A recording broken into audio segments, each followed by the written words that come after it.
ছিল টাক। হামান এসে বলতেছে, ওরে বাচ্চা ফিরাউন, ও খোদা, এ রাস্তা কে বানিয়েছে বলো? কেন আমি?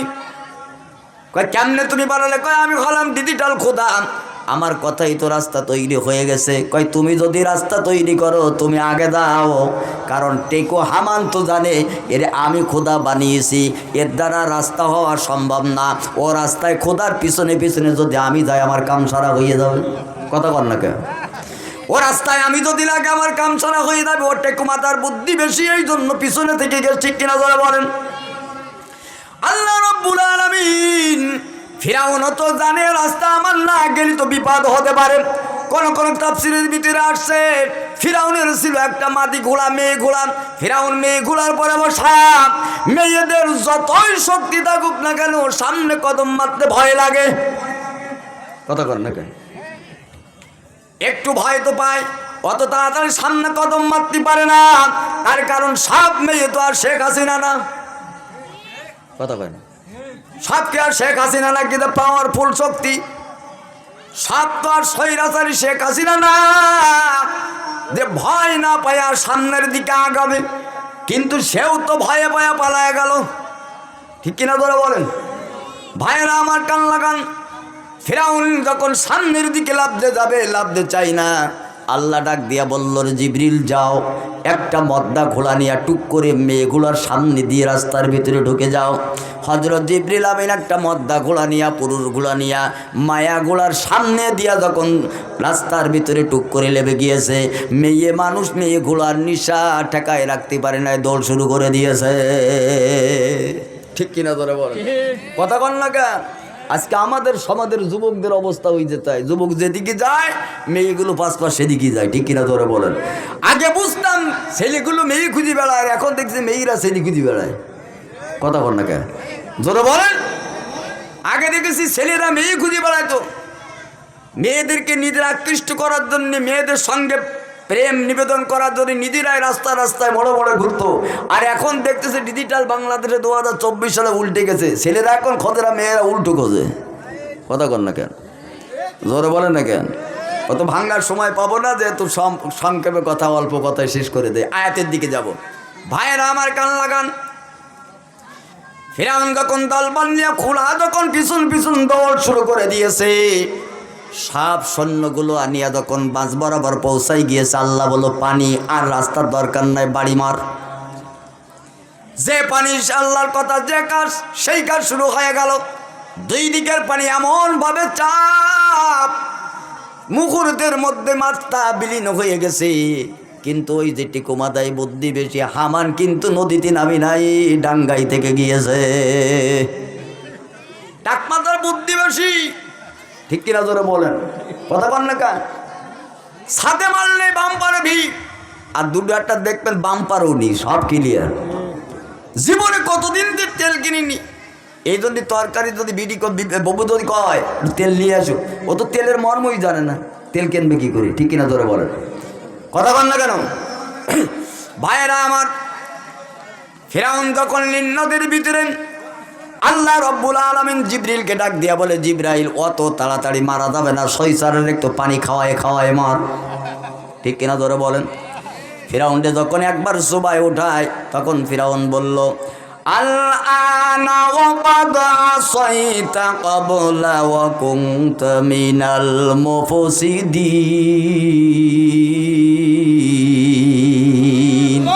জোরে বলেন আল্লাহু আকবার। ফিরাউনরা যখন নদীর ভিতরে একবার চুবায় আর একবার উঠায়, ফিরাউন তখন যে কথাটা বলেছিল, আল্লাহ এখন ঈমান আনলাম, আমি মুক্তি চাই। আল্লাহ ডাক দিয়া বলে, এর আগেই তুমি কত না অত্যাচার করেছো, তুমি তো স্বৈরাচারী ছিলেন, তুমি তো নির্যাতনকারী ছিলেন, তুমি ছিলে সব থেকে বড় বাটপার। এতদিন পর্যন্ত কোনো আলেমকে জেলখানায় ভর্তি করেছ, কত আলেমকে বিনা অপরাধে ফাঁসির মঞ্চ দিয়া দুনিয়ার জমিন থেকে বিদায় দিয়েছ, কত শিশু সুলতান দুনিয়ার জমিন থেকে নির্যাতন করে জবাই করে করে গুলি করে করে তুমি দুনিয়ার জমিন থেকে বিদায় দিয়েছ। এতদিন পর্যন্ত আমার পয়গম্বর মুসা আলাইহিস সালাতু ওয়াস সালাম কতবার তোমার কাছে কলেমার দাওয়াত নিয়ে গিয়েছে, এতদিন মানো নাই। এখন বলো আল আন আমি ঈমান আনলাম, আল্লাহ তুমি আমারে মুক্তি দাও, আরো হবে না, আর হবে না, আর সময় নাই। কথা বলেন না কেন? 16.5 বছর নির্যাতন করেছে বাংলার আম জনতা সাধারণকে, ঠিক কিনা ধরে বলেন? জামাত বিএনপির এমন কোন বড় বড় নেতা নাই যাদেরকে গুম খুন নির্যাতন ফাঁসি দিয়া দুনিয়ার জমিন থেকে বিদায় দিয়েছে স্বৈরাচারী শেখ হাসিনা, ঠিক কিনা ধরে বলেন? আর এখন তাদের দোসর যারা দুনিয়াতে আছে তারা মাপ চেয়ে বলে তোমাদের দলে নাও। আমরা বলি আলান, এখন এতদিন 16.5 বছর কত করেছো, কতবার তোমাদের বোঝানোর চেষ্টা করেছি, বোঝো নয়। এখন বিপদে পড়ি পা ধরে মাপ চাও, অত সোজা না, তোদেরও বিচার হবে, ঠিক না জোরে বলে? আর জোরে বলার কথা ঠিক না বেঠে? মাপ চাওয়ার সময় শেষ। কথা কন না কান? মাপ চাওয়ার সময় শেষ। তার কারণ আমরা ফখরুলের শাসন দেখেছি, ঠিক কিনা জোরে বলেন? কথা বলেন?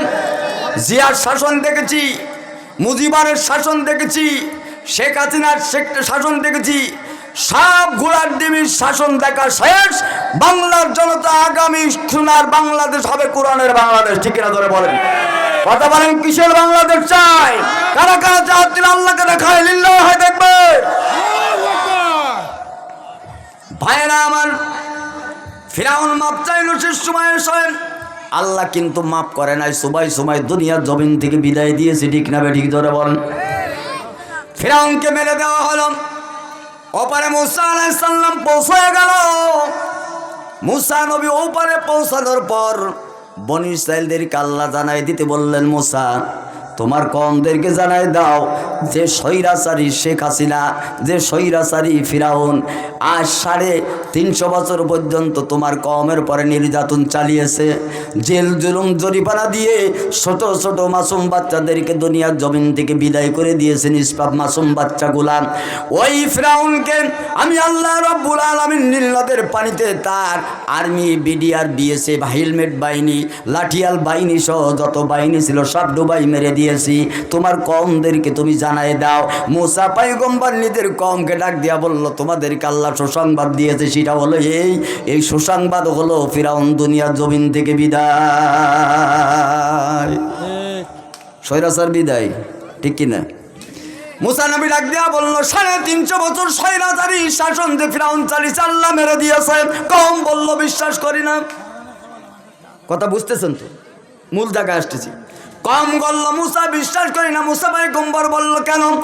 কয় যে ফিরাউন 350 বছর পর্যন্ত আমাদের পরে নির্যাতন চালাইছে, জীবনে কোনোদিন সর্দি হয় নাই, কাশিও হলো না, জ্বর হলো না, একটা রোগ হলো না, সে তো নিজে খোদা দাবি করেছে। 2 নাম্বার হলো, আমরা নিজে স্বচক্ষে প্রমাণে দেখেছি যে নীল নদের পানি ভাটা হলে, ভাটার সময় ফিরাউন যদি বলতো জোয়ার হও, এই ফিরাউনের কথায় এই ভাটা হওয়া পানিতে জোয়ার হয়েছে, আর জোয়ারের সময় ভাটা বানিয়েছে। যে পানি ফিরাউনের কথা মতো নীল নদে চলাফেরা করেছে, ওই পানি খুদারে মারবে, বিশ্বাস হয় না। কথা তো ঠিক। কয় পয়গম্বর মুসা আমাদের কি পাগল বুঝাও, ভুল বুঝাও? আমরা দেখেছি ভাটার সময় ফিরাউন বলেছে জোয়ার হওয়া, পানি জোয়ার হয়েছে, জোয়ারের সময় বলে ভাটা হওয়া, ও ভাটা হয়েছে। ও খুদার কথা যে পানি শোনে, ও পানি সে খুদারে মারে। কথা কয় না, কথা কর না কেন? গায়ের জোরে কইলে কথা, নবীর শানে লাগে ব্যথা। ওরে গায়ের জোরে কইলে কথা, নবীর শানে লাগে ব্যথা। চিরদিন তুই থাকবি না ভুবনে মদিরে, দিবি আল্লাহ দুজুকের আগুনে, পোড়াবে তোরে দুজকের আগুনে মদিরে, দিবে আল্লাহ দুজকের আগুনে, ঠিক কিনা তোরা বল? ও তোর শিশুর পরে যৌবন এলো, কতজনে ভয় পাইল, কেহ না পারে তোমার সনে মদিরে, কেহ না পারে তোমার সনে। ও তোর শিশুর পরে যৌবন এলো, কতজনে ভয় পাইল, কেউ না পারে তোমার সনে মদিরে, কেউ না পারে তোমার সনে। ও তোর 40 বছর হইলে পার কলকব্জায় ধরিবে সংকার। ও তোর 40 বছর হইলে পার কলকব্জায় ধরিবে সংকার। আজরাইল ঘুরতেছে পিছনে পিছনে মদিরে, দিবে আল্লাহ দোজখের আগুনে, পোড়াবে তোরে দোজখের আগুনে মদিরে, দিবে আল্লাহ দোজখের আগুনে। কথা ঠিক না বে ঠিক? জোরে বলেন। গায়ের জোরে কইলে কথা নবীর শানে লাগে ব্যথা, আলেম নিয়ে কইলে কথা নবীর শানে লাগে ব্যথা, মসজিদ নিয়ে কইলে কথা নবীর শানে লাগে ব্যথা, আজমির নিয়ে কইলে কথা নবীর শানে লাগে ব্যথা। চিরদিন তুই থাকবি না ভুবনে মদিরে, দিবে আল্লাহ দোজখের আগুনে, দিবে তোরে দোজখের আগুনে মদিরে, দিবে তোরে দোজখের আগুনে। কথা ঠিক না বেঠিক? ধরে বলেন।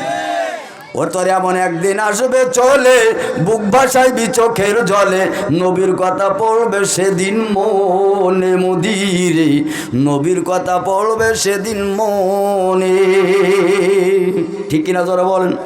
ও তোর এমন একদিন আসবে চলে, বুঝবা গাইবি চোখের জলে, আলেমদের কথা সেদিন পড়বে মনে মদিরে, নবীর কথা পড়বে সেদিন মনে।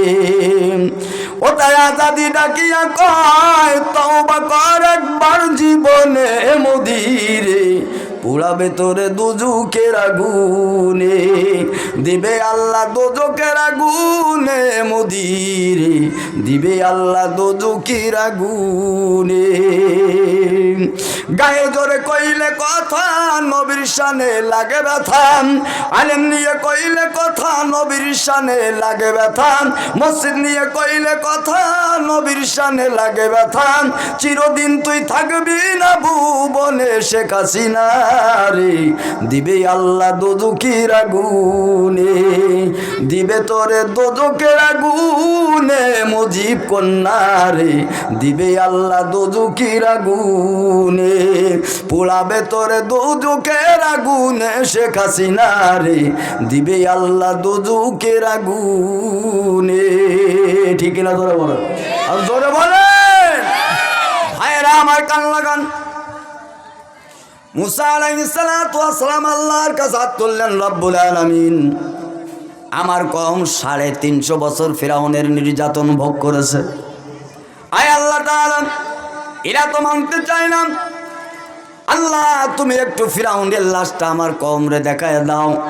আল্লাহ পানিকে বলল, পানির ঢেউয়ের তালে তালে তালে তালে কিনারায় পৌঁছাই দিল ফিরাউনের লাশ। লাশ দেখার পর মুসা 6 লক্ষ বনী ইসরাইল বড় খুশি, কিন্তু পয়গম্বর মুসা নবী খুশি হতে পারে নাই। আল্লাহর দরবারে হাত তুললেন রব্বুল আলামিন, কামটা তুমি করলা কি? আল্লাহ ডাক দেয়া বলল, মুসা আমি আবার কি কাম করলাম? ডাক দেয়া বলল, মুসা পয়গম্বর আল্লাহ ফিরাউন মেরে দিলা, এরে যে ফিরাউন বানাইছে, এরে যে খোদা বানাইছে, সে টাকো মাথার বুদ্ধি হামান টেকু কই?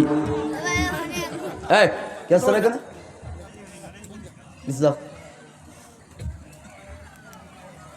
কয় আল্লাহ ফিরাউন তো মরেছে, এরা যে খোদা বানাইছে, সে টেকু কই? টেকু হামান কই? আল্লাহ কয় মুসা ও চিন্তা তোমার না। কয় চিন্তা না মানি? কয় আসলটা তো মেরে দিছি। আসলটা মারলে আল্লাহ হবে না, ওরা যে বানাইছে সেটা কই? ওটা আরো একটারে স্বৈরাচার বানাবে, আরো একটারে খোদার আসলে আনবে, আবার নির্যাতন হবে, আবার জেল হবে, জুলুম হবে, ফাঁসির মঞ্চ তৈরি হবে। টেকুটা কই? আল্লাহ কয় মুসা ধৈর্য ধরো, টেকু আছে ঠিকই, টেকু টেকুর জায়গায় নেই। কথা কথা না মনে হয়। বসো হাফিজ সাহেব, তোমরা বসো, আলোচনা সামনে আসতেছে আরো মজার।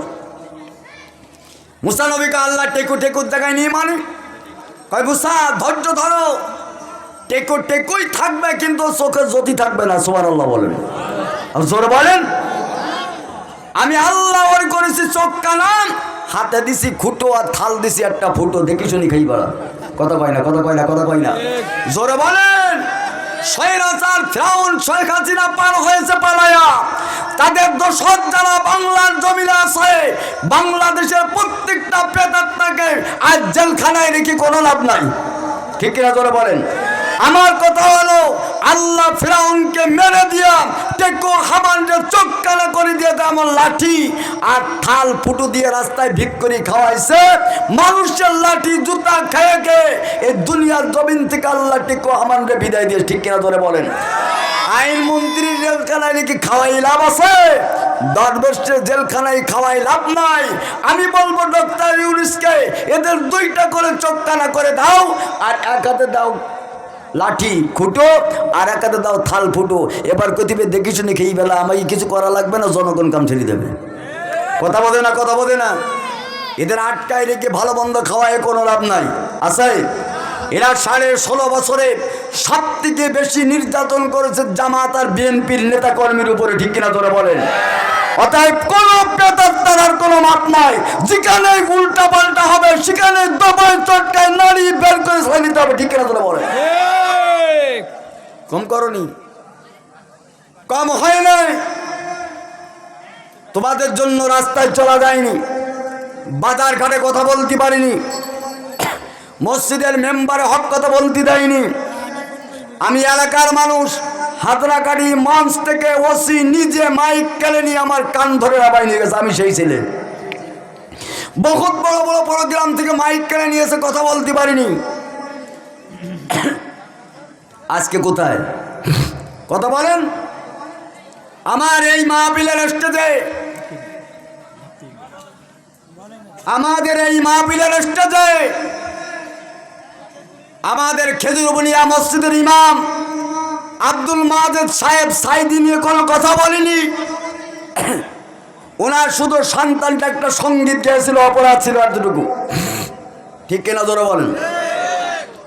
শুধু অপরাধ ছিল, একটা সঙ্গীত গাইছিল সাইদি সাহেবের নামে। শুধু বাপ হয়ে সন্তানের ব্যাখ্যাটা করেছিল আমার ছেলে আজকে কার মুক্তি চায়, জনগণ বলেছিল সাইদি সাহেবের। এতটুকু কথা স্টেজ থেকে নিয়ে 3 মাথার মোড়ে এই এলাকার চেয়ারম্যান এমন জোরে লাথি মেরেছিল, এখনো তার ফুটেজ আমার কাছে আছে, কিছু বলতে পারিনি। লাথি মারা হয়েছিল আমার এই স্টেজের পরিচালক আব্দুল মাজেদ ইমাম সাহেবকে, ঠিক কিনা ধরে বলেন। আজকে এই গ্রামে ঢুকার পাওয়ার তোমার নাই। কোথায় তুমি? সেই পাওয়ার কোথায়? কোথায় গেল সেই পাওয়ার? জানিস তো জিকির দেন, লা ইলাহা ইল্লাল্লাহ, লা ইলাহা ইল্লাল্লাহ, লা ইলাহা ইল্লাল্লাহ, লা ইলাহা। অসুবিধা হচ্ছে? অসুবিধা হয়? 5 তারিখ যেদিন স্বৈরাচার বিদায় হয়ে গেল, আমি কপিলপুরি জাফর আউলিয়ার খতিব মেম্বারে উঠে মুসল্লিদের বলেছিলাম, আনাদিন জামাতের নামাজ হয় জুমার 1:30টায়, আজকে নামাজ হবে 2:30টায়। সুবহানাল্লাহ বলেন, জোরে বলেন না সুবহানাল্লাহ। মুসল্লিরা কেউ প্রশ্ন করেনি। আমি বলেছিলাম 15.5 থেকে 16 বছরে যে কথাগুলো বলতে পারিনি, আজকে সুযোগ আসছে বলবো। 2:30টায় জুমার জামাত হবে, একজন মুসল্লি একটা কথা বলেনি। আমার কথা শোনার পরে এরপরে 2:30টায় জামাত নামাজ আদায় করি। সুবহানাল্লাহ বলেন।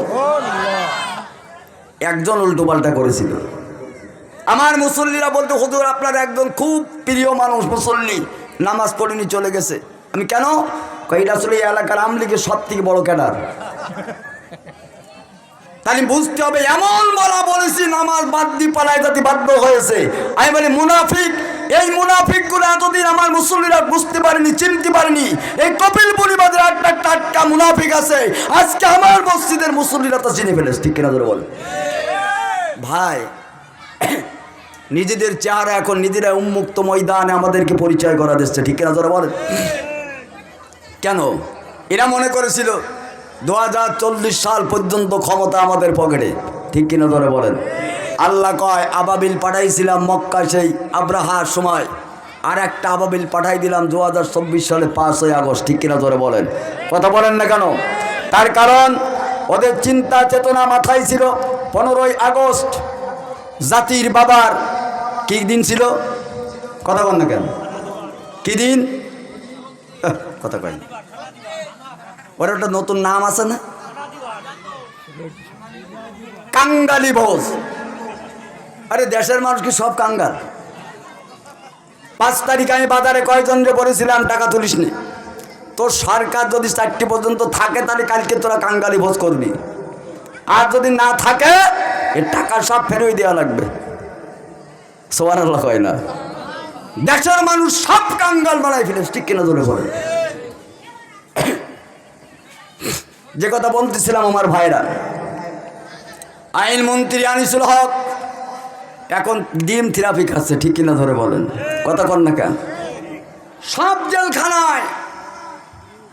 আমি মাঝে আমার মসজিদে বলেছি বিচার কার্য শুরু হবে, এক একটা করে জেলখানায় আটকানো হবে, আর ওই আইনমন্ত্রীদের বলতে হবে তুমি এখন বিচার করি বলো এর অপরাধের শাস্তি কি হবে।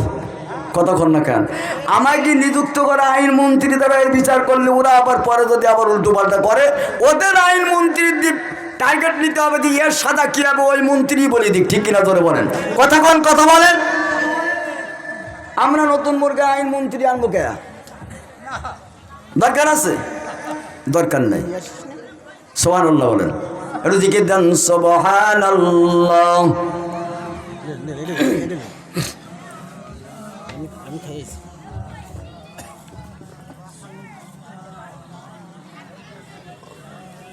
অতিথিরা যিনারা আছেন আপনারা যদি এসে থাকেন স্টেজে চলে আসেন, আমি খুব তাড়াতাড়ি ছেড়ে দেবো ইনশাল্লাহ। ভাইয়েরা আমার গান লাগান। হযরত মুসা আলাইহিস সালাতু ওয়াস সালাম আল্লাহ বলল মুসা টিকো আমান আছে ঠিকই, কিন্তু জায়গায় ঠিক নেই, ওর কান সারা হয়ে গেছে, ঠিক কিনা ধরে বলেন? শেখ হাসিনা পালায় চলে যাবার পর নেতা মন্ত্রী গিয়ে এমনি কামচারা হয়ে গেছে, ও আর মাল মাথায় উঠে গেছে, ও আর জীবনে কথা বলার সুযোগ আর নাই। ওদিকে আমার আলোচনা আমি সামনে আগায় যাই। আল্লাহ রাব্বুল আলামিন এইবার সে আয়াতের দিকে আসতেছি। আল্লাহ ডাক দেয়া বলল মুসা স্বৈরাচার ফিরাউনের 350 বছর নির্যাতনের হাত থেকে তোমার উম্মতরা আমি আল্লাহ বাঁচাই দিলাম, তবে আর একটু সামান্য কাজ আছে, ওই সামান্য কাজটা যদি সারতে পারে এমন একটা পবিত্র ভূমি তোমার কওমদের হাতে আমি আল্লাহ উঠাই দিব, ওই রকম পবিত্র ভূমি আসমানের নিচে জমিনের উপরে আর দ্বিতীয়টা হতে পারে না। সুবহানাল্লাহ বলেন, আরো জোরে বলেন সুবহানাল্লাহ। আল্লাহ বলল মুসা আর একটু সামান্য কাজ আছে, স্বৈরাচার আমি আল্লাহ মেরে দিয়েছি, ও দোসর আর্মি বিডিআর পুলিশ হেলমেট বাহিনী লাল বাহিনী পতাকা বাহিনী সবুজ বাহিনী যা আছে এমনকি বিটি বাহিনীর বাহিনী সব ব্যান্ড আমি সবাই মেরে দিছি, একটা ছিল বেশি তাও কানা করে দিছি, ঠিক কিনা ধরে বলেন? ধরে বলেন না কথা বলেন? এখন আর একটুখানি কাজ বাকি মুসা, যদি তোমার উম্মত করতে পারে আমি আল্লাহ বলে দিলাম বিজয় হবে। আগামী সমাজ এই পবিত্র ভূমি তোমার কমরা দখল করে থাকবে, দুনিয়াতে অন্য কম ঢোকার সুযোগ আমি আল্লাহ দেব না। কথা বলে না? হযরত মুসা আলাইহিস সালাতু ওয়াস সালাম সমস্ত বনী ইসরাইল কওমদেরকে এক জায়গায় বসায়া ঘোষণা দিলেন, শোনো আল্লাহ পাক শাম নামে একটা দেশ আছে পবিত্র ভূমি, ওই শাম এলাকাটা আল্লাহ তোমাদের দিবে, তবে এই এলাকার ভিতরে আমালিকা নামে একটা কওম বসবাস করে, তাদের সঙ্গে যুদ্ধ করে ওই এলাকা থেকে বিতাড়িত করে দিতে হবে। সুবহানাল্লাহ বলেন। কিন্তু মুসা নবীর কওম জানে না এই আমালিকাদের সম্পর্কে, এদের শক্তি কত কত লম্বা, এদের দেহের আকৃতি কেমন, তো মুসা নবীর কওম জানে না। যখন মুসা নবী বললেন ওদের এলাকায় যে যুদ্ধ করে তাদের বিতাড়িত করে দিতে হবে, মুসা আলাইহিস সালাতু ওয়াস সালামের কওমের অন্তরের ভিতরে একটা ভয় ছিল, সেটা হলো এই 350 বছর ফিরাউনের যে নির্যাতন তারা সহ্য করেছে, এই ভয় তো এখনও তাদের অন্তরের ভিতরে আছে। এখনও ফিরাউনের স্বৈরাচারের হাত থেকে পালাইয়া আল্লাহ কেবল বাঁচাইয়া একটুখানি জায়গা করে দিয়েছে, আবার কোন স্বৈরাচারের এলাকায় আল্লাহ পাঠাবে তাদেরকে যুদ্ধ করে বিদায় করে দিতে হবে। হযরত মুসা আলাইহিস সালাতু ওয়াস সালামের কওম মুসা নবী যখন বলে দিলেন, মুসা আলাইহিস সালাতু ওয়াস সালামের কওম নিয়ে যখন রওনা হয়ে গেল, জর্ডান নদী পার হয়ে আরাখা নামক যে জায়গাটা আছে ওই জায়গায় যে উপস্থিত হয়ে গেলেন। সুবহানাল্লাহ বলবেন না? আর জোরে বলেন, আর জোরে বলেন। আরিকা নামক জায়গায় যাওয়ার পর হযরত মুসা আলাইহিস সালাতু ওয়াস সালাম চিন্তা করলেন, আমার কওম তো 350 বছর পর্যন্ত ফিরাউনের নির্যাতন ভোগ করেছে, এদের অন্তরে তো ভয় আছে। অতএব সেই এলাকায় যাবার পর আবার কি না জানি কি হয়, সব তো একবারে পাঠানো যাবে না। যদি একবারে সব পাঠাই দেয়, ভয়ে যদি ফিরিয়ে আসে, আল্লাহ তো বিজয় দিবে না। আর বিজয় যদি আল্লাহ না দেয়, আল্লাহ আবার কোন শাস্তি চাপাই দেয় আল্লাহ পাকই ভালো জানেন। সুবহানাল্লাহ বলেন।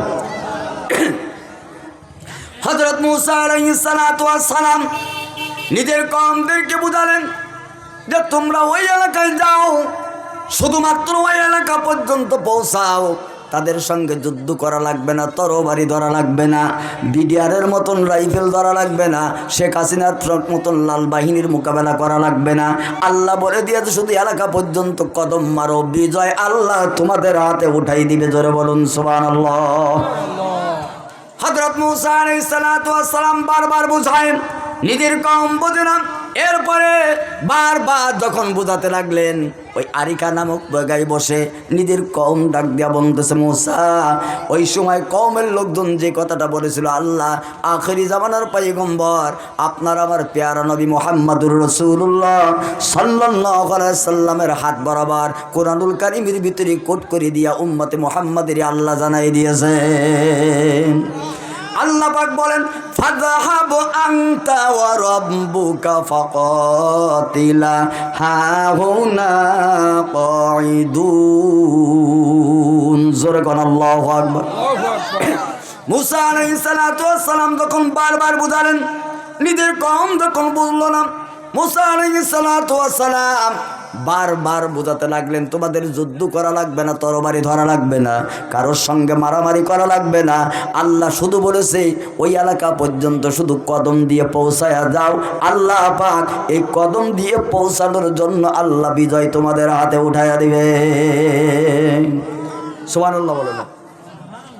আল্লাহ তোমাদের শুধু জায়গা পর্যন্ত পৌঁছাও, এখন আর জিহাদ করা লাগবে না, যুদ্ধ করা লাগবে না, শুধু তোমরা ওই পর্যন্ত যাও, তোমাদের দিকে উল্টা পালাবে, এমনি বিজয় তোমাদের হাতে আল্লাহ উঠাই দেবে। সুবহানাল্লাহ বলেন। মুসার কওম বলল, মুসা সালাম তুমি আর তোমার আল্লাহ গিয়ে যুদ্ধ করো, আমরা এই জায়গায় বসে থাকি। কি বললো মুসা? তুমি আর তোমার আল্লাহ গিয়ে যুদ্ধ করো, আমরা ধ্যানে বসে আছি কি নিয়ে বসে থাকি? নাউজুবিল্লাহ বলেন। তার কারণটা কি? এই আরিকা নামক জায়গায় পৌঁছানোর পর মুসা নবী চিন্তা করলো সব পাঠানো যাবে না। 6 লক্ষ বনি ইসরাইলকে 12 দলে বিভক্ত করলেন। 12 কওমের ভিতর থেকে 12 জন নেতা বানায়া 12 জনকে পাঠাই দিলেন, ওই এলাকায় যাও। 12 জনকে মুসা নবী বলে দিল, শোনো 12 কওমের নেতা, ওই এলাকায় যাবার পর ওখানকার যাবতীয় তোমরা যা নিজেরা নিজ চোখে দেখবে, এই জায়গায় এসেই আরিকা নামক জায়গায় এসে আগে তোমার কওমের সঙ্গে বলবা না, আমার সঙ্গে আগে পরামর্শ করবে। সুবহানাল্লাহ বলেন। কারণ মুসা নবী জানে ফিরাউনের 350 বছর স্বৈরাচারী শাসনের যে নির্যাতনের ঝড় আমার কওমের অন্তরের ভিতরে আছে, এখনো পর্যন্ত তাদের সেই ভয় অন্তর দিকে যায় নাই। অতএব সেই এলাকার খবর যদি নিজের এলাকার ভিতরে আগেই লটাই যায়, এ কওম বিগড়াইয়া যাবে, এ আর সোজা পথে আনা যাবে না। এই জন্য মুসা নবী 12 জন নেতাকে বলে দিলেন, শোনো ওই এলাকায় যাবার পর ওই জায়গার যাবতীয় ঘটনা যা আছে আগে নিজের কওম না জানাইয়া আমার সঙ্গে আগে এসে পরামর্শ বইটাকে হাজির হয়ে যাবে। সুবহানাল্লাহ বলবেন না? ভাইয়েরা আমার একটু কান লাগান, এখান থেকে সামান্য একটু শিক্ষা নাই। এই 16.5 বছর শেখ হাসিনার স্বৈরাচারের আমলে তাম বাংলাদেশের উলামা সমাজ, আম জনতা সাধারণ আপনাদেরকে বহুতবার বোঝানোর চেষ্টা করেছে, আপনারা আলেমদের সঙ্গে একবারও পরামর্শ বইটাকে হাজির হন নাই, আলেমদের কোরআন সুন্নাহর কথাগুলো জীবনে কান লাগাইয়া শোনেন নাই। যদি আলেমদের কথাগুলো আল্লাহর দেওয়া কোরআন এবং রসুলের হাদিসের বাণীগুলো আলেমদের মুখে শুনে যদি আজকে তাদের কথা মতন শুনতেন এবং দুনিয়ার জমিনে বাংলার জমিনে যদি চলতেন, স্বৈরাচারী শেখ হাসিনা কবে পালাতো ওর পশম খুঁজে পাওয়া যেত না। কথা বলেন না কেন? অতএব মুসা নবী বুঝলেন ঠিক আছে এই নিতর আগে আমার সঙ্গে বৈঠক করবা। কিন্তু দেখা গেল ওই এলাকায় যাবার পর আমালিকাদের দেহ বড় লম্বা, বিশাল দেহের অধিকারী, ওদের তুলনায় এই মানুষগুলা হলো ছোট। এই 12 জন নেতা যখন ওই এলাকায় গেল, ওই এলাকার মানুষগুলো এদের ধরে নিয়ে তাদের রাজার দরবারে হাজির করে দিল। মন্ত্রীদের বৈঠক করা হলো। মন্ত্রী বৈঠকের ভিতরে সবাই পরামর্শ করলো এদের মেরে দাও। রাজা বলল মারা যাবে না, তাহলে জেলখানার ভিতরে বন্দি করে রাখো। ওই দেশের আমালিকা সম্প্রদায়ের নেতা বলল জেলখানায় বন্দি করে রাখা যাবে না। সবাই পরামর্শ করলো এদেরকে তাদের দেশে ফিরাই দাও। ওই দেশে যায়া আমাদের যে ক্ষমতা আছে, আমাদের যে লাঠিয়াল বাহিনী আছে, আমাদের যে র্যাব বাহিনী আছে, পুলিশ বাহিনী আছে, আর্মি বাহিনী, বিডিআর বাহিনী আছে, আমাদের ক্ষমতা সম্পর্কে তাদের কাছে যে যখন বলবে ওরা ভয় আর সামনের দিকে কদম মারবে না। জোরে বলুন নাউযুবিল্লাহ। বললে তো মারা যাবে না, জেলখানায় রেখে শুধু অটো খাবার খাওয়াই লাভ নাই, ও দেশে ফিরাই দাও। আমাদের সমস্ত ঘটনা ওদের নেতারে বলবে, ওরা ভয়তে পলাই চলে যাবে, আমাদের এলাকায় আসবে না। ঘটনা ঘটলো কি আমার ভাইয়েরা? মুসা নবী বলেছিল কেন সঙ্গে বলবা না, ফিরে এসে আমার সঙ্গে বৈঠক করবে। আমি আল্লাহর পয়গম্বর যে সিদ্ধান্ত দেব সেই সিদ্ধান্তের সামনের পথ চলবে। সুবহানাল্লাহ। কিন্তু 12 জনের ভিতর থেকে 10 জন এসে তার নিজ নিজ কওমের সঙ্গে সব বলে দিয়েছে। 2 জন কেমন বলল না, একজন ছিল তার ভিতরে ইউশা ইবনে নুন। জোরে বলুন সুবহানাল্লাহ। 10 জন যখন নিজের কওমের কাছে বলে দিলেন, নিজের কওমের ভিতরে আনাগোনা শুরু হয়ে গেল। নিজের কওমের সব মানুষ যখন চেপে ধরে বলল, মুসা নবী যখন বলল শোনো, আল্লাহ পাক বলে দিয়েছে যুদ্ধ করা লাগবে না, বিদ্রোহ করা লাগবে না। আগে তো আল্লাহ যুদ্ধ করে ওদের বিদায় করার কথা বলেছে, এখন আর যুদ্ধ করে বিদায় করা লাগবে না। এখন শুধু জায়গা পর্যন্ত পৌঁছাও, আল্লাহ বিজয় তোমাদের হাতে উঠাই দিবে। জোরে বলুন সুবহানাল্লাহ। বলতে পারেন এলাকার সন্তান মুতাসিম বিল্লাহ, তুমি এইটুকু কথা দ্বারা আমাদের কি বোঝাতে চাও? ও আমার এলাকার মানুষ, ও বাবারা, চাচারা, মা বোনেরা আমার, আমি এই ছোট্ট কথা দ্বারা বোঝাতে চাই আল্লাহ পাক আমাদের স্বৈরাচারী শেখ হাসিনার 15 বছরের শাসন আমল থেকে আল্লাহ আমাদের বের করে এনেছেন। জোরে বলুন সুবহানাল্লাহ। জোরে বলুন। আল্লাহ পাক 15.5 বছরের নির্যাতন, নিষ্পেষণ, কত মানুষ দুনিয়ার জমিন থেকে গুম হয়ে গেল, কত সন্তান মা হারা, বাবা হারা হয়ে গেল, কত স্ত্রী তার স্বামী হারা হয়ে গেল, কত স্বামী তার স্ত্রী হারা হয়ে গেল, কত সন্তান দুনিয়ার জমিন থেকে বিদায় হয়ে গেল। এই 5ই আগস্ট ছাত্র জনতার অন্তত 2000 কলিজার টুকরা অনায়াসে জীবন দিয়ে দিল। ঠিক না বেঠিক? জোরে বলেন আমার ভাইয়েরা। 2000 ছাত্র জনতার রক্তের উপর দিয়ে আল্লাহ রব্বুল আলামিন তামাম বাংলাদেশের 18 কোটি মানুষদেরকে বোঝাতে চান, ফিরাউনের কবল থেকে 350 বছর নির্যাতনের হাত থেকে বাঁচাইয়া আমি আল্লাহ পাক বনী ইসরাইল কওমকে একটা পবিত্র ভূমি দিতে দিয়েছিলাম। আল্লাহ পাক এখান থেকে আমাদেরকে শিক্ষা নিতে বলতেছেন, ও বাংলার মুসলমানেরা শোনো, আমি আল্লাহ পাক স্বৈরাচারী শেখ হাসিনার 15.5 বছরের নির্যাতন, নিষ্পেষণার থেকে বাঁচাই দিয়েছি সামনের একটা সোনার বাংলা, কোরআনের বাংলা করার জন্য। জোরে কোন সুবহানাল্লাহ। আর জোরে বলেন। আল্লাহ যে কথাটা মুসা নবীর কওমকে বলে দিল, মুসার কওম 350 বছর স্বৈরাচারী ফিরাউনের হাত থেকে বাঁচাই দিলাম, আমি আল্লাহ পবিত্র ভূমি তোমাদের দিতে চাই। কিন্তু আল্লাহ বলল ওই জায়গায় যুদ্ধের করে একটা দল আছে, একটা মতের লোক আছে যারা কোরআন বিরোধী, আমার মুসা নবীর দিন বিরোধী, তাওরাত বিরোধী, আমি আল্লাহ বিরোধী। ওই মানুষগুলোকে যুদ্ধ করে ওই এলাকা থেকে বিতাড়িত করে দিতে হবে। আপনারা বলতে পারলেন মুতাসিম বিল্লাহ, তুমি আমাদের সন্তান, আমরা আবার কাদের সঙ্গে যুদ্ধ করব? যুদ্ধ করার প্রেক্ষাপট বাংলার জমিনেও আছে। সুবহানাল্লাহ বলেন। আর জোরে বলেন। আল্লাহ ডাক দেয়া বলে, ও বাংলাদেশের 18 কোটি মুসলমান, ও বাংলার 95% মুসলমানের দেশ বাংলাদেশ, সমস্ত উম্মত মুহাম্মাদি মুসলমানদেরকে আল্লাহ জানাই দিতেছেন, স্বৈরাচারী শেখ হাসিনার 15.5 বছরের নির্যাতনের হাত থেকে বাঁচাই দিয়েছি, তোমাদের আবার সামনে একটা সোনার কোরআনের বাংলাদেশ উপহার দেওয়ার জন্য। সুবহানাল্লাহ বলেন। তবে এই কোরআনের বাংলাদেশ যদি গড়তে চাও, তাহলে একদল মানুষের বিরুদ্ধে যুদ্ধে লিপ্ত হতে হবে। সুবহানাল্লাহ বলেন। ওই মানুষগুলো কারা? ওই মানুষগুলো আলেম না, জামাত বিএনপির কোনো নেতা কর্মী না, ওই আলেমগুলো হলো শেখ হাসিনার প্রেতাত্মা। এই বাংলার জমিনে এখনো যারা এই 2 দিন আগে সচিবালয় পোড়াই দিল, এরা আছে না নাই? জোরে বলেন, জোরে বলেন। এখন আর্মির ভিতরে আছেন, এখনো বিডিআরের ভিতরে আছেন, সেনাবাহিনীর ভিতরে আছে, পুলিশ বাহিনীর ভিতরে আছে। বড় বড় পদে যারা বসে বসে যারা কোরআনের বিরুদ্ধে আঙ্গুল নাচাবে, যারা ইসলামের বিরুদ্ধে আঙ্গুল নাচাবে, যারা আলেম ওলামাদের বিরুদ্ধে আঙ্গুল নাচাবে, যারা জামাত বিএনপির ভালো ভালো নেতা কর্মীর বিরুদ্ধে যারা আঙ্গুল নাচাবে, আল্লাহ ডাক দিয়া বলেন যুদ্ধ হবে তাদের বিরুদ্ধে। জোরে বলুন সুবহানাল্লাহ। আর এদের বিরুদ্ধে যুদ্ধ করে যদি তোমরা টিকে থাকতে পারো, তাহলে সোনার একটা কোরআনের বাংলাদেশ আমি আল্লাহ তোমাদের হাতে উঠাই দিব। জোরে বলুন সুবহানাল্লাহ। আর জোরে বলেন। আমার ভাইরা, সাংবাদিক আকরামুল ভাই সহ সবাই এসে গেছেন। আমি সব অতিথিদেরকে স্টেজে আসার জন্য অনুরোধ জানাচ্ছি। লিল্লাহে তাকবীর। জোরে বলেন লিল্লাহে তাকবীর। সম্মানিত ভাইয়েরা, আমার কান লাগান, সবাই বসার জায়গা করে দেন। আমি খুব তাড়াতাড়ি ছেড়ে দেবো। আমরা 10টায় প্রধান মেহমান উঠাবো ইনশাল্লাহ। জি, আমি আর 20 মিনিটের ভিতরে ছেড়ে দেবো ইনশাল্লাহ। মহারাজ একটু চেয়ার উঠাই দেন তো, ছেলেরা চেয়ারগুলো উঠাই দেন উপরে। আকরামুল ভাই আছে, আমার এই ফারুক ভাই কই, উপরে আসেন। তারপরে দাদু ভাই কই, সবাই আর না আসলে হয়, আসেন। দাদু ভাই আছেন, আসেন। ফারুক ভাই আছেন, সবাই সবাই আসেন, আসেন। আমরা সবাই এলাকার আমরা সব বন্ধু বান্ধব বসে সবাই। জি, আমরা আলহামদুলিল্লাহ। ও, মেয়েদের ওখানে জায়গা হচ্ছে না। আচ্ছা, আমরা মা বোন যেনারা আছেন, আপনারা একটু যদি সামনে আগে আগায় বসেন, ইনশাল্লাহ টাকা হয়ে যাবে।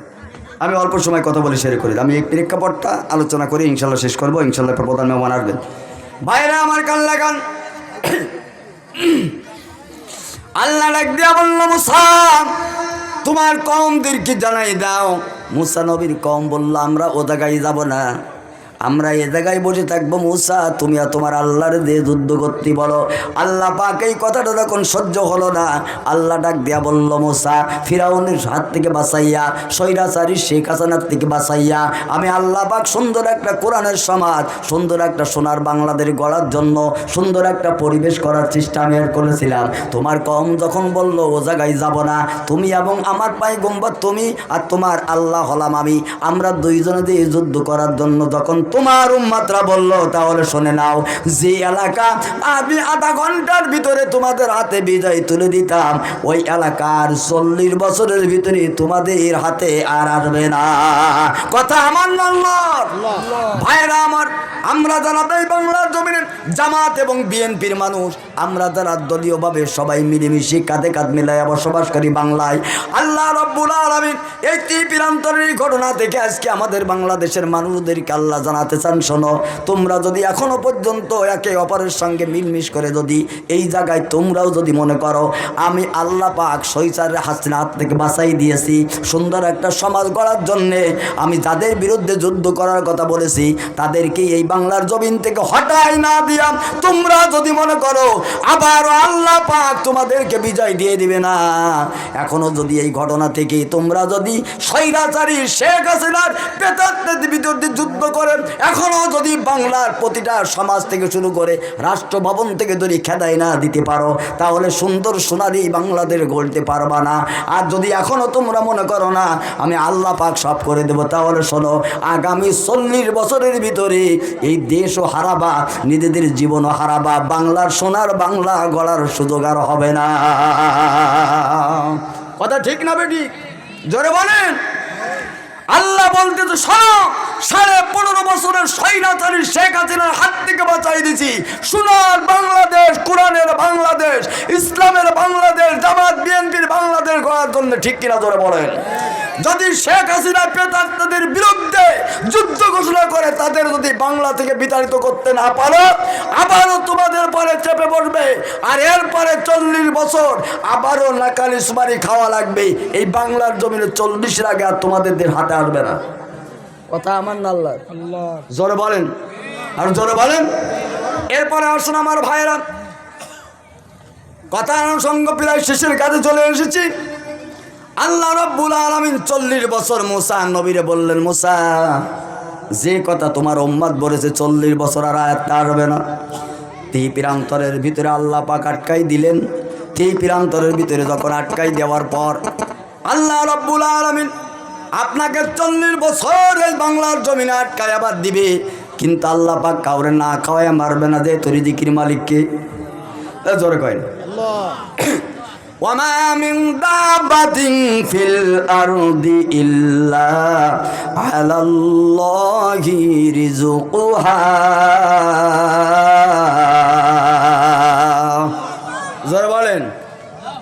হায়াত মহৎ রিজিকি দৌলত আল্লাহ তাআলার ভান্ডারে, কেনরে মন মিশে মায়ায় ভুলে আছো সেই খুদারে। পশু পাখি সবাই মিলে আল্লাহর নাম স্মরণ করে, বছরে একবার আসে শবে বরাত। লাম ইয়ালিদ ওয়ালাম ইউলাদ ওয়ালাম ইয়াকুল লাহু কুফুয়ান আহাদ। বলেন কুল হুয়াল্লাহু আহাদ। জবান ছাড়েন। কুল হুয়াল্লাহু আহাদ আল্লাহুস সামাদ লাম ইয়ালিদ ওয়ালাম ইউলাদ। হায়াত মওত রিজিকি দৌলত আল্লাহ তাআলার ভান্ডারে, কেনরে মন মিশে মায়ায় ভুলে আছো সেই খোদারে। পশু পাখি সবাই মিলে আল্লাহর নাম স্মরণ করে, পশু পাখি সবাই মিলে আল্লাহর নাম স্মরণ করে, বছরে একবার আসে শবে বরাত। লাম ইয়ালিদ ওয়ালাম ইউলাদ ওয়ালাম ইয়াকুল লাহু কুফুয়ান আহাদ। পড়েন কুল হুয়াল্লাহু আহাদ আল্লাহুস সামাদ লাম ইয়ালিদ ওয়ালাম ইউলাদ। সুবহানাল্লাহ বলবেন না? আল্লাহ নাই মাতা পিতা, আল্লাহ হলো নিরাকার। সূরা ইখলাস সূরার মাঝে প্রমাণও আছে তার। সূরা ইখলাস সূরার মান কুরআন হাদিসে প্রমাণ। সূরা ইখলাস সূরার মান কুরআন হাদিসে প্রমাণ। যার কারণে বানাইলেন আল্লাহ দিন ও রাত। লাম ইয়ালিদ ওয়ালাম ইউলাদ ওয়ালাম ইয়াকুল লাহু কুফুয়ান আহাদ। পড়েন কুল হুয়াল্লাহু আহাদ আল্লাহুস সামাদ লাম ইয়ালিদ ওয়ালাম ইউলাদ লাম ইয়ালিদ ওয়ালাম ইউলাদ ওয়ালাম ইয়াকুল লাহু কুফুয়ান আহাদ। সুবহানাল্লাহ বলবেন না? এইবার এই প্রান্তরের ভিতরে 40 বছর আল্লাহ আটকাই দিলেন।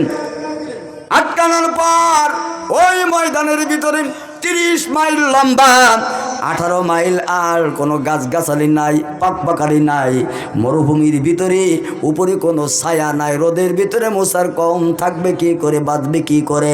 কওমগুলো সব নবী মুসার দরবারে হাজির হয়ে গেল। মুসা নবী গো, এই ময়দানের ভিতরে একটি মাত্র অপরাধের কারণে আল্লাহ 40 বছর আটকাই দিয়েছে।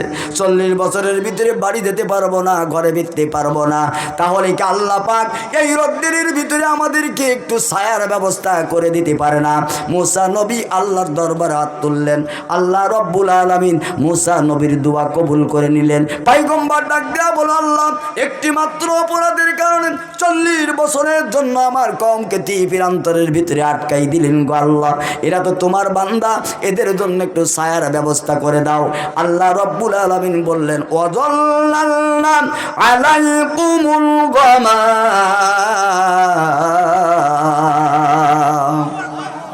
মুসা, আমি তোমার দোয়া কবুল করে নিয়া আর আমার কথা অমান্য করলে আমি 40 বছর আটকাই দিলাম। তবে আমার বান্দাদেরকে আমি আল্লাহ পাক নিজে কুদরতি হাতে সৃষ্টি করেছি। লাকাদ খালাকনাল ইনসানা ফি আহসানি তাকওয়িম। সব থেকে সৌন্দর্য মন্দির দুটো আমি আল্লাহ মানুষ বানিয়েছি। আমার হাতে গড়া আদমগুলা রোদ্রের তাপে মারা যাবে চাই না। আমি আল্লাহ পাক 1 খণ্ড মেঘের ব্যবস্থা করে দিলাম প্রান্তরে।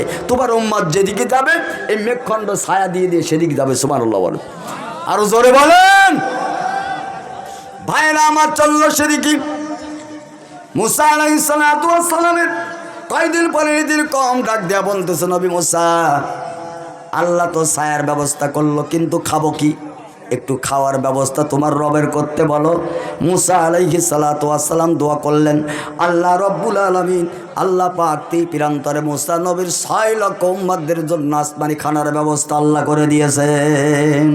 ওয়া আনজালনা আলাইকুমুল মান্না ওয়াস সালওয়া।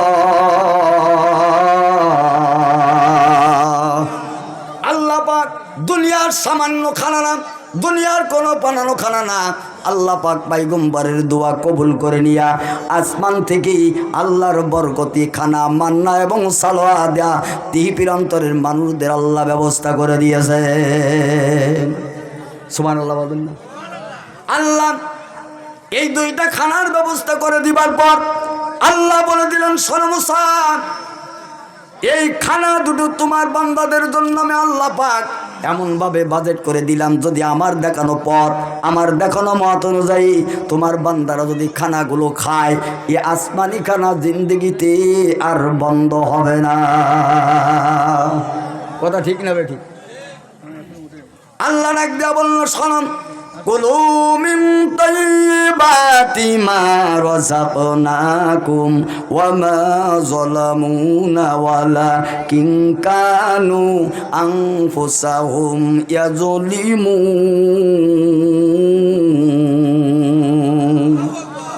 আল্লাহ কয়, খানা দিছি কয় প্রকার? কথা বল, দুই প্রকার, মান্না সালোয়া, বরকতি খানা। এখান থেকে পবিত্র যেটা হয় সেটা খেতে বলো। সুবহানাল্লাহ বলেন না? পবিত্র খানাগুলো খাবে। তার মানে কি, আমি আল্লাহ পাক এই খানার ব্যবস্থা করলাম, এ খানায় যেন সিন্ডিকেট না হয়। সুবহানাল্লাহ হয় না?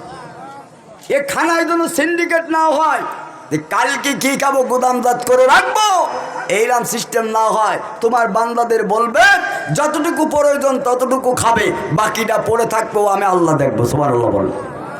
জাতির লোকেরা করলো কি, সব মিলে চিন্তা করলো, এই বরকতি খানা যদি কালকে আর না পায়, এখন পাইছি কালকে যদি আর না পায়, এরা চিন্তা করলো জম্মের খাওয়া খেলো আর বস্তা বন্দি করে গুদামজাত করে রাখলো। যে সিন্ডিকেট আজকে পেঁয়াজে লেগেছে, বাংলাদেশে আলুতে লেগেছে, ঠিক কিনা ধরে বলেন? এমনকি চিনিতেও লাগাইছে, চালির জায়গাও সিন্ডিকেট, পেঁয়াজে সিন্ডিকেট, আলুতে সিন্ডিকেট, তেলের দাম এমন ঊর্ধ্বগতি, এমন সিন্ডিকেটের ঠেলায় ভারতের টোত পেতে বসেছিল, ঠিক কিনা ধরে বলেন? কথা বল না কেন? বাংলাদেশে কোনো কিছু নাই। আর বাংলা চ্যানেলের ওই যে পাগলা ময়ূরপঙ্খী, ঠিক কিনা ধরে বলেন, এমনভাবে দাঙ্গা বাঁধানোর চেষ্টা করে দিই যখন নিজের দেশের মানুষের জুতা খাইয়ে মরতেছে, ঠিক কিনা ধরে বলেন? শুভেন্দুর অধিপতি না কি অগ্রগতি, ঠিক কিনা ধরে বলেন? এমন জুতা মেরেছে, পালানোর জায়গার গ্রামের কোনো মানুষের বাড়ি বাড়ি নাই, থানায় ঢুকেছে, ঠিক কিনা ধরে বলেন? ও বলি দিব আমাকে আলু খাই বাংলার মানুষ বাঁচবে, আমাকে পেঁয়াজ খাই তোমরা বাঁচবা, আমাদের চিনি খাই তোমরা বাঁচবা, আমরা তোমাকে আলু দেব না, পেঁয়াজ দেব না, এমনকি আমাদের দেশের কোনো কিছু তোমাদের দেব না, না খাই মরতে হবে। আমার ভাইরা, আল্লাহ রব্বুল আলামিনের দরবারে আর সহ্য হলো না। আল্লাহ সঙ্গে সঙ্গে দেখাই দিল, শোন, বাংলার মানুষের কৃষকরা এখন ফসল উৎপাদন করা ধরিয়ে বেশি, ঠিক কিনা ধরে বলেন? তার কারণ আল্লাহ বলেছেন, ওয়ামা মিন দাব্বাতিন ফিল আরদি ইল্লা আলাল্লাহি রিজকুহা। 18,000 মাখলুকাত সৃষ্টি করেছেন যিনি, রিজিকের জিম্মাদার হলেন তিনি। জোরে বলেন, ঠিক কিনা জোরে বলেন? ঠিক কিনা জোরে বলেন? আল্লাহ কয় পেঁয়াজে সিন্ডিকেট দিছাও, আলুতে সিন্ডিকেট, চিনিতে সিন্ডিকেট দিয়ে বাংলার মুসলমানকে খাতে দিবি না, তোর সিন্ডিকেট করা পেঁয়াজ তোর রাস্তায় ঢালাবো। ওরে ময়ূরপঙ্খী শুভেন্দু অধিপতি, তোর বাড়ির সামনে আলু নিয়ে সিন্ডিকেট করাবো, তোর চিনি গুদামে পৌঁছবে, তোর চিনি তোর দেশে পৌঁছবে, তোর পেঁয়াজ তোর দেশে পৌঁছবে, আলু তোর দেশে পৌঁছবে। এখন পেঁয়াজ হলো 3 টাকা, আলু হলো 1.5 টাকা। কথা কন না, কথা কন না কেন? যে না খায় মারার চিন্তা ভারত সরকার করেছিল বাংলাদেশের মুসলমানের, সেই না খেয়ে থাকতে তখন ইন্ডিয়ান কৃষকরা, ঠিক কিনা ধরে বলেন? এই জন্য গায়ের জোরে সব চলে না, চলে গায়ের জোরে কইলে কথা নবীর শানে লাগে ব্যথা। ওরে গায়ের জোরে কইলে কথা নবীর শানে লাগে ব্যথা। চিরদিন তুই থাকবি না ভুবনে মদিরে, পুড়াবে আল্লাহ দুজুকের আগুনে, দিবে আল্লাহ দুজুকের আগুনে শেখ হাসিনা রে, দিবি আল্লাহ দুজুকের আগুনে, ঠিক কিনা ধরে বল? গায়ের জোরে কইলে কথা নবীর শানে লাগে ব্যথা। ওরে আলেম নিয়ে কইলে কথা নবীর শানে লাগে ব্যথা। ওরে আদমির নিয়ে কইলে কথা নবীর শানে লাগে ব্যথা। চিরদিন তুই থাকবি না ভুবনে শেখ হাসিনা রে, দিবে আল্লাহ দুজুকের আগুনে, পোড়াবে আল্লাহ দুজুকের আগুনে দাদা বাবু রে, দিবে আল্লাহ দুজুকের আগুনে। ঠিক জোরে বলেন ঠিক।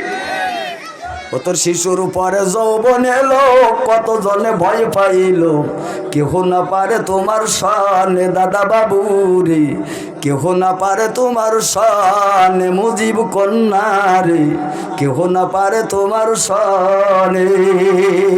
ঠিক কিনা ধরে বলেন। ওরে তোর শিশুর পানে যৌবন এলো, কত জনে ভয় পাইল, কেহ না পারে তোমার শানে।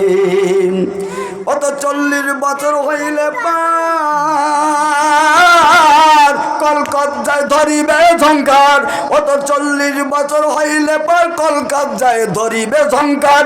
ওরে আজরাইল ঘুরছে মুদির পিছনে পিছনে, পুড়াবে আল্লাহ দুজুকের আগুনে, ওরে দিবে আল্লাহ দুজুকের আগুনে শেখ হাসিনা রে, দিবে আল্লাহ দুজুকের আগুনে।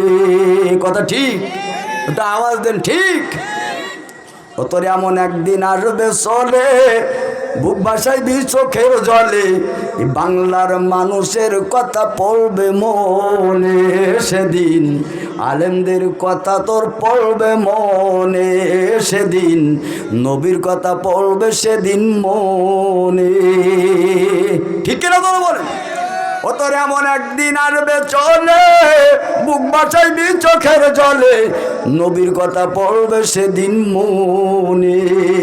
শেখ হাসিনা রে, ও মুজিব কন্যা রে, নবীর কথা পড়বে সেদিন মনে। ওরে আমি আজাদি বলি, তওবা কর একবার জীবনে, মুজিব কন্যা রে, দিবে আল্লাহ দুজুকের আগুনে, পোড়াবে তোর দুজকের আগুনে শেখ হাসিনা রে, দিবে আল্লাহ দুজকের আগুনে। গায়ের জোরে কইলে কথা নবীর শানে লাগে ব্যথা, ওরে আলেম নিয়ে কইলে কথা নবীর শানে লাগে ব্যথা, জামাত বিএনপি নিয়ে কইলে কথা মুসলমানের লাগে ব্যথা। চিরদিন তুই থাকবি না ভুবনে মুজিব কন্যা রে, চিরদিন তুই থাকবি না ভুবনে শেখ হাসিনা রে, দিবে আল্লাহ দুজকের আগুনে, পুড়াবে আল্লাহ দুজকের আগুনে মুদিরে, দিবে আল্লাহ দুজকের আগুনে। কথা ঠিক না বেঠিক যারা বলেন। সব জায়গায় সিন্ডিকেট শুরু হয়ে গেছে এখন, দাদার ধুতি 4 কোনা দিনই টানা শুরু হয়ে গেছে। কথা কন কথা কন। বাংলাদেশের মুসলমান জামাত শিব জামাত বিএনপির লোকজনে যেমন লুঙ্গি খুলে ফেলেছে, এই স্বৈরাচারী ভারতের মোদি শেখ হাসিনা দিয়ে। ঠিক কিনা যারা বলেন। এখন ভারতের কৃষকরা পেঁয়াজের দল একদিক দিয়ে ধুতি ধরে টানতেছে, আলুর কৃষকরা আর একদিক ধুতি ধরে টানতেছে, চিনি আলারা একদিক দিয়ে ধুতি ধরে টানতেছে, আর একদিক তেল আলারা চতুর্দিক দিয়ে ধুতি ধরে এমন টান শুরু হয়ে গিয়েছে, কয়েকদিন পর ওর মাল মেডিসিন সব দেখা যাবে। কথা কন না কথা কন কথা কন কথা বলেন। ভাইরা আমার আর সামনের দিকে আগাবো না, অনেক মেহমান এসে গেছেন আমাদের ভিতরে। আমি ছোটো করে একটু কথা বলি। আমার এই ছোট্ট প্রতিষ্ঠানটা আপনারা জানেন অনেক কষ্টের বিনিময়ে আল্লাহ পাক তিল তিল করে পর্যন্ত এনেছেন। ঠিক কিনা জোরে বলেন। খুব কষ্ট করে আমি গড়েছি। একটা পাঞ্জেগানা মসজিদ লিন্টন পর্যন্ত গেতে রেখেছি, একটা মক্তব হচ্ছে। আমার সামনে একটু কাজ বাকি আছে, রমজানের আগে করতে চাই। এলাকার মানুষের কাছে একটু সহযোগিতা 2-5 মিনিটের ভিতরে একটু কথা বলবেন। এরপরে মেহমানদের আধা ঘন্টার ভিতরে আমরা একটু সুযোগ করে দিয়ে প্রধান মেহমানকে নিয়ে আসবো ইনশাল্লাহ। পারবো না ইনশাল্লাহ, অল্প টাইমের ভিতরে একটু সুযোগ করে দিতে হবে। আমার মাদ্রাসার এই লিন্টনের কাজটা করে